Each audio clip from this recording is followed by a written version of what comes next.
দর্শক, ঢাকার কাউরান বাজারে একটি অবিশ্বাস্য ঘটনা ঘটে গেছে।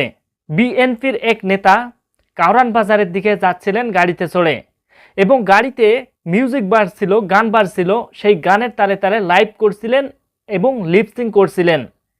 এমন সময় কোথা থেকে যেন এক ছেলে এসে সেই লাইভকৃত ফোনটি নিয়েই দৌড় দিল। বিস্তারিত জানবো বন্ধুরা, সাথেই থাকুন। লাইভ চলাকালে কাউরান বাজার থেকে বিএনপির নেতার মোবাইল ফোনটি ছিনতাই হয়ে গেছে। ফেসবুক লাইভে চলাকালে বাংলাদেশের জাতীয়বাদী দলের বিএনপি এক নেতার মোবাইল ছিনতাইয়ের ঘটনা ঘটেছে।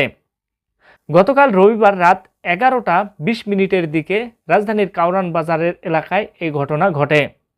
লাইভ ভিডিওতে দেখা গেছে গাড়ির মধ্যে বসে ফেসবুকে লাইভ করছিলেন ভোলা পৌর বিএনপির প্রচার সম্পাদক আসাদ খোকন। গাড়িতে গান বাজছিল।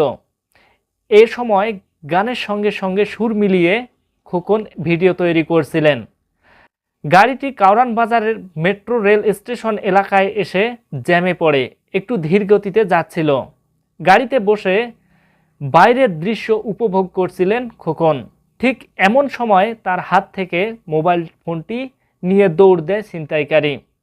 আসাদ খোকন ফেসবুক আইডিতে গিয়ে আজ সোমবার দুপুরে 3 মিনিট 58 সেকেন্ডের লাইভ দেখা গেছে। লাইভে 2 মিনিটের পর 2 মিনিট 20 সেকেন্ডের পর থেকেই ফোনটি নিয়ে যায় ছিনতাইকারী। পরের অংশে লাইভটুকু ছিনতাইকারীর হাতেই হয়েছিল। লাইভের পরের অংশ অন্ধকার ছিল এবং দৌড়ের শব্দ শোনা যাচ্ছিল। এমন সময় ছিনতাইকারীর কিছু বলতে শোনা যায়নি।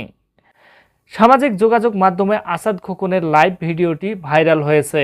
এমন ঘটনার উদ্বেগ জানাতে দেখা গেছে নেটিজেনদের। কি বলবো আপনাদের, কোথাও থেকে শান্তি নেই। গাড়ির মধ্যে একটু ভিডিও তৈরি করছিল, লাইভে ছিল এবং গাড়িতে মিউজিক বাজতেছে, সেই মিউজিকের তালে তালে একটি লিপসিং করছিল বা একটু সময় কাটাচ্ছিল, লাইভ ভিডিও তৈরি করছিল। এদিকে গাড়িটি স্লো হওয়ার কারণে সেই খোকন একটু প্রকৃতি দেখছিল, আর এদিকে ছিনতাইকারী তার হাত থেকে ফোনটি ছিনিয়ে নিয়ে গেল।